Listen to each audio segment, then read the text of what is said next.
ഇന്നത്തെ എൻ്റെ യാത്ര ഒരല്പം അധികമായി പോയി എന്ന് എനിക്ക് തന്നെ തോന്നിട്ടോ. ടൂ വീലർ എടുത്ത് ഒന്നും ആലോചിക്കാതെ നേരെ വർക്കലയ്ക്ക്. വീട്ടിൽ നിന്ന് ഇറങ്ങുമ്പോൾ ഒറ്റ ലക്ഷ്യം മാത്രമേ ഉണ്ടായിരുന്നുള്ളൂ, ഏതെങ്കിലും ഒരു തട്ടുകടയിൽ കയറി ദോശ കഴിക്കണം എന്നത്. വർക്കല എത്തിയപ്പോൾ നമ്മുടെ റെയിൽവേ സ്റ്റേഷൻ്റെ എതിർവശത്ത് ഒരു തട്ടുകട കണ്ടു. അത്യാവശ്യം നല്ല തിരക്ക് അവിടെ ഫീൽ ചെയ്തു. അപ്പോൾ തിരക്കുണ്ടെങ്കിൽ നല്ല ഭക്ഷണമായിരിക്കുമല്ലോ. ഒന്നും നോക്കിയില്ല, അവിടെ കയറി നല്ല ചൂടുള്ള ദോശയും അവരുടെ സ്പെഷ്യൽ മുളകും കഴിച്ചു. സത്യം പറഞ്ഞാൽ അടിപൊളിയായിരുന്നു കേട്ടോ.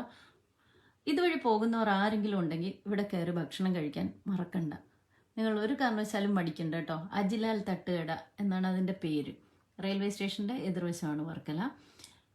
ഭക്ഷണം കഴിച്ച് അവിടെ നിന്ന് ഇറങ്ങിയപ്പോൾ മഴ തുടങ്ങി. ടൂ വീലറിലായതുകൊണ്ട് ആദ്യം അല്പം ബുദ്ധിമുട്ട് തോന്നി. പക്ഷെ പിന്നെ ഒന്നും ആലോചിച്ചില്ല, മഴ ആസ്വദിച്ച് നേരെ വീട്ടിലേക്ക്. ചില യാത്രകൾക്ക് ലക്ഷ്യമില്ലെങ്കിലും ഓർമ്മയിലുണ്ടാകും. ഇന്നത്തേത് അങ്ങനെ ഒന്നായിരുന്നു. നല്ല ചൂടുള്ള ദോശയും കുറച്ച് മഴയും നിശബ്ദമായ ഒരു രാത്രി യാത്ര.